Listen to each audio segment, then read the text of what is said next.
The 2025 NFL Draft is officially in the books, which means I've got a lot more draft videos coming out on the channel. But with day 3 immediately over, I've got some of my best and favorite picks of day 3, some of the big steals I thought of rounds 4 through 7.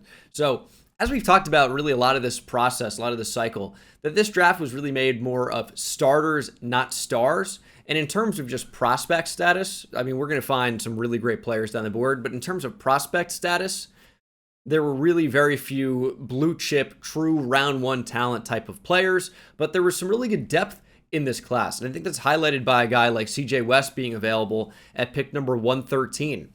This was not going to be a guy that was going to work everywhere. He's a big-bodied nose tackle that's really just a space eater and a really, really good run defender. I was a huge fan of CJ West, and I thought the 49ers really needed to get stronger and bigger up front. It's ironically the case of another Shanahan tree guy and Mike McDaniel down in Miami. Thought they need to get bigger and stronger up front, more physical. I think the Niners with CJ West did a really good job of doing that. They needed more guys that could come in and stop the run. Their interior defensive line was really bad. And with Robert Saleh, I think he's going to be able to get the absolute most out of CJ West. His potential as a pass rusher may be somewhat limited, but he does have the potential to develop into being one of the better run defenders in the league. He's that type of player, in my opinion. Kyle Kennard at pick number 125. I also thought just was good value going to a good situation. He's not going to be forced to start right away. Can be a designated pass rusher type of guy. Maybe work into a starting role when Khalil Mack is retired. And I've got to say, again, just like last year, shout out to the Chargers design team. This is an incredible draft graphic. They seem to crush it every year. I remember going over the Junior Colson draft pick last year. And there's something about the palm trees. I'm a palm tree guy. But anyway, Kyle Kennard, I thought was a really good value pick here at number 125. Yeah, he was probably not going to end up going close to the first round, but had really good production at South Carolina. He was a part of a really talented defensive line with, I mean, you saw TJ Sanders get drafted. We know Dylan Stewart is likely to go very, very high in the draft in a couple of years. And Kennard was, I think, more productive than any of those guys.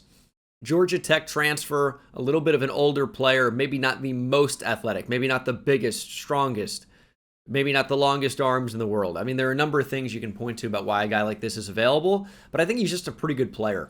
And for someone that can rotate in and, improve the pass rush, I think this is pretty good value, 125 spots down the board. And I thought Jalen Royals, this is also going back to the graphic element, the difference between the graphics is crazy. As we see the Kansas City Chiefs, the Kansas City Royals going with Jalen Royals here, wide receiver at Utah State. I think he's a really good fit for the offense. I think he's a really good athlete, and he's really good with the football in his hands. So I think if you're worried about guys like Rashee Rice staying in the field for one reason or another, Royals is at least another good option to add to that room. Somebody that you can get the ball to on screens. Somebody you can get the ball to underneath and watch him work up the field because he's dynamic with the football in his hands at times. So I thought this was a really fun pick for the Chiefs, and it's just one of these guys that I could see being really productive because I know that Andy Reid and the Chiefs can scheme touches to Jalen Royals, and he can be effective. I'm not saying this is going to end up being a 1,000-yard caliber receiver, right? But for someone that makes this Chiefs offense tick, I think Royals does have that type of potential as someone that they can get a few targets to, a game and have a couple explosives, every other game or so. And I think he's got that type of potential and maybe even higher than that. As we get to Joshua Farmer, round 4 is just killing it so far. There were so many players in this range that I liked that I thought could have gone off the board much earlier. Again, as we've said, the difference in between, player 15 and 60 and maybe even, 60 and 100 isn't that different. So Josh Farmer falls to 137, and I think he's got starter upside on the interior defensive line. Definitely a big body. He can hold up against the run, but he's a good athlete and has flashed as a pass rusher. So I feel like Joshua Farmer all the way down here for a team that just needed to add better players. I love what the Patriots have done this offseason, not even just this draft. And I'll be going over their complete draft in a video maybe as early as tonight or tomorrow. But I really like the pick of Joshua Farmer down here at number 137. I thought he was a really, really solid player with decent upside. And I think you can say similar things about Jordan Phillips here in the 5th at pick number 143. I thought he was one of the better run defending interior defensive linemen in this draft. And that's saying something because there was a guy like CJ West, who we just talked about. And I think Jordan Phillips is right up there as maybe even a better run defender than him. I thought he was that good of a player. He's probably going to end up being a nose tackle. And just like what we said for the 49ers, and I mentioned it at the time, I thought the Dolphins needed to get bigger, stronger, more physical up front. And they absolutely did that this draft. They added Kenneth Grant, who's got really good potential and could really be one of the better interior defensive linemen in the league if he's developed. And then you add Jordan Phillips, it's going to end up being pretty tough to run the football on this team with the sheer mass that they have. And Phillips doesn't have this sheer size that Kenneth Grant does, but he's a leverage monster. He's so strong at the point of attack. I think he can end up playing nose tackle. And of course, he goes here to the Dolphins where that's going to be a possibility. I think he's so stout against the run. I think he's such a strong player. And again, I think he was a really good value pick at this point. And I think he can end up being a real impact player for this Dolphins team. Maybe only as a rotational guy now, but long term, I think he does actually have starter potential. And I think you can say the same thing, although for different reasons, with Shedeur Sanders. Sanders, I tweeted out about him a lot. It was a real big draft story. Everyone was talking about it, of course. But Shedeur Sanders is not a great quarterback prospect. There's no question. You can point to the character, immaturity, a lot of what was going on at Colorado, right? And there are reasons to not like this guy. I totally get it. I totally do. Similar reason why people hated Baker Mayfield, right? Some similar things. You can see, okay, cockiness. But to Sanders, it does seem to be turned up a little bit. And I think, you know, Coach Prime and kind of how he handled a lot of Colorado just rubbed people the wrong way. Whether that's warranted or not, I'm not going to say. But for Shedeur Sanders, he was a good quarterback prospect. He's not a terrible QB prospect. He's not a great QB prospect. He was a good quarterback prospect. I had a day 2 on him. Round 2, I thought he would have been off the board as early as the first round because quarterback is the most valuable position in football. And if you think Shedeur Sanders is good, he probably goes up the board a little bit. But I think when you had the teams that were drafting starting quarterbacks just preferred other guys, where does he end up going, right? You saw teams just not really selecting quarterback. And if you're drafting for a backup, you probably don't want the circus that Shedeur Sanders brings. Because let's be honest, there is so much media attention around the Sanders family and Shedeur Sanders in Colorado. If you're not looking for a headache at backup QB, you're going to avoid Shedeur Sanders. And that's not saying this guy's not a good teammate. I'm not saying that at all, but there is a ton of media attention. It's kind of a similar reason why, you know, teams weren't gung-ho to sign Tim Tebow as a backup because the media attention would have been crazy at the time. And Cam Newton, right? They just didn't care for the distraction, and it would be a distraction. But I think Sanders was the most accurate quarterback in the draft, and that cannot be undervalued. He was the most accurate QB, the most accurate passer in the draft. He doesn't have the best mobility. He does hold on to the football too long. He doesn't have the craziest arm strength, but he's so accurate. He's able to come up clutch in big moments, and I think he's going to end up competing to be the starter here in Cleveland at pick number 144. Whether or not he's going to end up being a good NFL starter obviously remains to be seen, but he's got the chance to be a starter, and at number 144, I think it's a pretty great selection by Cleveland. As we get to the Cowboys at 149, it's Jaden Blue.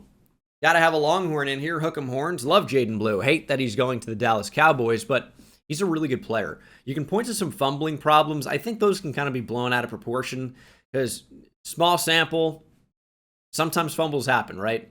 You could have a guy that fumbles, 6 or 7 times in a year, fumble 7 times the rest of his entire career in the NFL. Sometimes fumbles are just a little bit of a weird stat, but it is a problem we've seen with Jaden Blue. Got to point it out. But in terms of size, he's got pretty good size. In terms of speed, he's got electric speed. He's a really good receiver out of the backfield. There is a value to that. So a guy with home run speed that can catch the football, there is supreme value in an offense. I think this is kind of like if you can't get Travion Henderson in the top 50, take Jaden Blue in the top 150. And I think that's what the Cowboys did. And, I'm really high on him as a rotational player. I think he's going to be a great running back by committee type option. And I think you can say a lot of the same things about DJ Giddens, another guy with really good size, or better size, great athleticism. And for a change of pace back, another guy in the room here for the Indianapolis Colts. He's obviously not going to dethrone Jonathan Taylor, at least not right away. You'd think probably never, right? But with running back, these guys can fall off a cliff pretty quickly and injuries can happen. And then who knows, right? Like, would we have said that, would X dethrone Breece Hall? Or would X dethrone Travis Etienne in Jacksonville after these guys had, a good season or two? I know Jonathan Taylor strung together many, right? It's not my point. But, these things can happen quick at the running back position. I think Giddens does have starter potential, and they got him here at pick number 151. I really like the way he runs the football. I think he can be a 3-down type of player.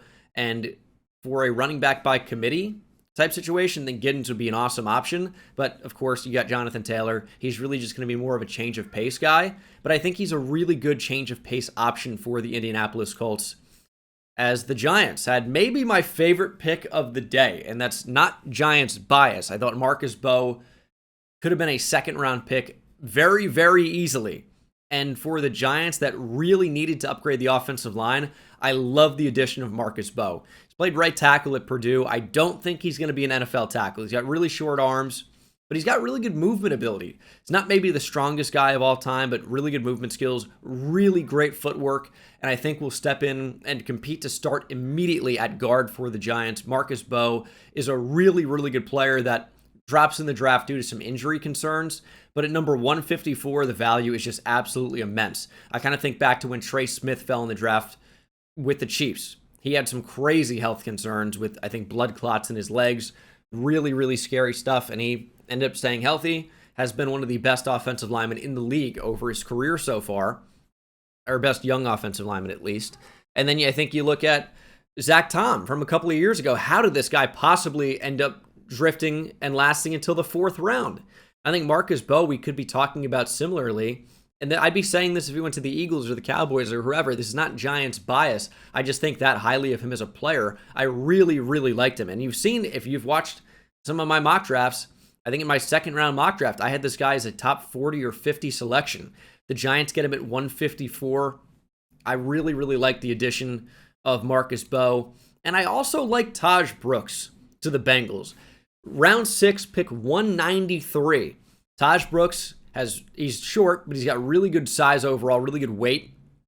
And I think he's quick. He's pretty quick for his size. He's got some pretty good power. He can catch the football. I think Taj Brooks is another great running back by committee type guy. And I think the Bengals, they're kind of rocking with that right now. You might say Chase Brown is that lead back, but they've kind of been a running back by committee type team. And I think Taj Brooks, as kind of this little bowling ball that's been ultra productive at Texas Tech, can jump into this backfield and be a contributor basically right away. So I like this pick for Cincinnati.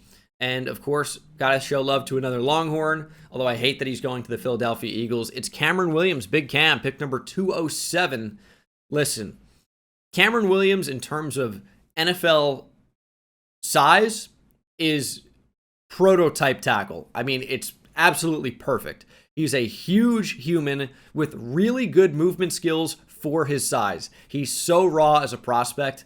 I mean, this was someone that I had mocked in the 1st round, high in the 1st round, because based off of how he was playing early in the season with his size and movement skills, like if he can build on this, he's going to end up being a really, really high pick. He did not build on it. He had a bunch of really shaky performances down the stretch. He was a penalty machine, and his inexperience, this was really his 1st year starting, his inexperience showed up a lot, right? And I think for a 1-year starter at Texas that played hurt as well down the stretch and made, some mistakes, this is why Cameron Williams is available at number 207. He really should have returned back to Texas, but he declared. I think there was a chance he could have ended up being an early pick, but he just did not continue to get better over the course of the season. And he goes to the Eagles here. Jeff Stoutland University. I think Cameron Williams is going to get coached up to a big level, and he's going to end up being a nice NFL player, because there is so much potential here with his size. And we know how NFL teams draft. They draft based off traits. Williams has fallen in the draft here, but has elite traits. I think has really good potential as a starter on the offensive line. He's just got some traits and size, athleticism that you just can't teach. So with more experience, I unfortunately do think he's going to end up being quite a good player for the Philadelphia Eagles. Am I going to say right tackle of the future? He's picked number 207 in the draft, right? I think that'd be a bit of a stretch to say, okay, for sure, that's what you're getting. But man, I think the potential is actually immense for Cameron Williams. And he is the last pick that we're going to talk about here, deep into the NFL draft, round 6, pick 207. But got to show love to the Longhorns, of course, but it's beyond that. I think he's just got rare size and athleticism, and teaming up with Jeff Stoutland, it's a killer combo. Thanks for watching. More draft videos to come. I'll see you in the next one. Take it easy.